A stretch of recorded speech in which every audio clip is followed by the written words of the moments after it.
Welcome back to Rudy's 1/6 World for another First Thoughts video. This time we'll be taking a look at the latest offering from Toys Laboratory and their 1/6 scale Red Commander. Now, I haven't heard of this company before, but based on the display base that comes with the figure, I'm guessing this is a Toys Era branch, since they do have similar bases with their other releases. Now, the figure is obviously an unlicensed version of the Red Guardian, as played by David Harbour in the Black Widow movie. One thing to note is that, similar to Baron Zemo, Hot Toys had shown a really nice prototype of the character some time ago, and unfortunately they just never released it. And to be honest, at this point, I'm not sure we should be hopeful for any release unless it's maybe a convention exclusive. So regardless, let's just jump right into this release and start with the accessories. He comes with a plain rectangular display stand, a series of swappable hands, a shield, and 2 sculpts. And we'll get more in depth in those a little bit later, but not much overall. But again, with this character, I'm not sure what else you would possibly get. So let's jump into the uniform, and that's where things start kind of going off the rails here. There's just something off. First observation is that the star on the chest, I think, is way too low, and I also think it's a little too small. In the movie, the star is actually closer to his beard, so I think that just makes the uniform look wrong off the bat. And I also think the placement of the sculpt, it seems like it's a little too high. It should be lower on the body. So I think those two things together, just those discrepancies, make the figure just stand out in a bad way. I also think the white straps are a little wider in the movie, and there was, if you look at the Hot Toys prototype, I think that was the case there too. So just little things here and there that just make the whole thing look off. The material on this one also seems cheap. I think if you have Toys Era figures, the material isn't the greatest, but for some reason, and I don't know if it's the red of the uniform, that makes the material choice just stand out a little bit more.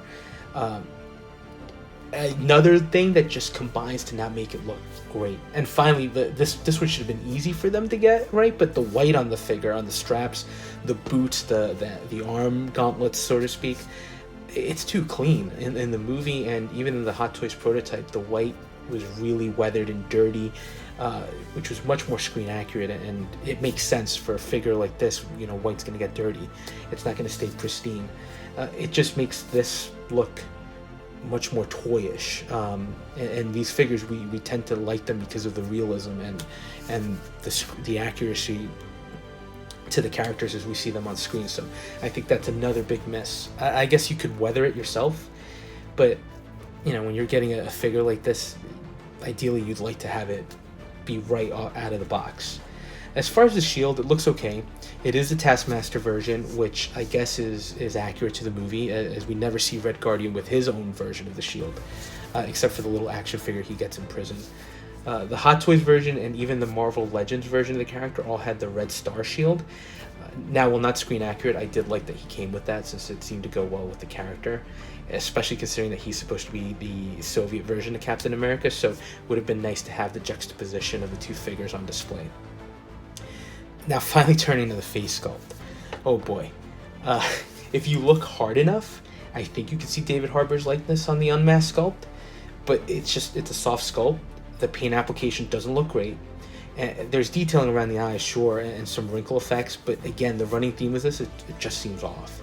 And then looking at the beard too, it looks too clean. Again, right, that's the thing, the character is not meant to be like that. So this just looks like he's maybe in his prime.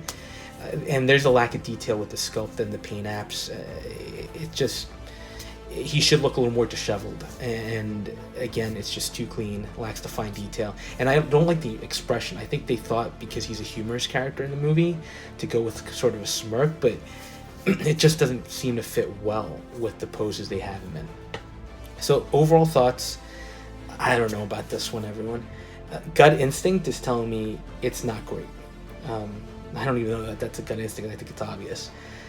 I think it's a combination of everything, right? There's soft sculpt, incorrect details on the uniform, even the way the head sculpt sits on the body, it looks like it has a giraffe neck. Honestly, I think I pre-ordered the Toys Era John Walker, even though the head sculpts on those were bad. But I thought the uniform looked good and it was pretty redeeming, where I could overlook the sculpts. I ordered the Baron Zemo version from Toys R Us, which I thought actually looked pretty solid. So right there, you've got two figures that I kind of ordered and I'll be okay with. But this one, I just don't know that I can take the plunge. The only thing that makes me think about ordering this is that I don't know if we'll ever get a Red Guardian from anyone else. As you can see in the Hot Toys image, it's night and day. And while I would love to wait for Hot Toys to release their version, I don't think this is a character they're going to release, unfortunately. But this figure, it just looks subpar. Let me know your thoughts. Do you think there's a chance Hot Toys releases this at some point? Should I wait and see? I mean, cost for this version is around $175, so I guess you'll get what you pay for. Although, I hate to say this, but I don't even know that this is worth $175. And that's the other problem with third-party figures. There's a limited window to pre-order, and then that's it. So I'm definitely conflicted on this release. Anyway, please like, comment, and subscribe if you're enjoying this content, and we'll touch base on the next video.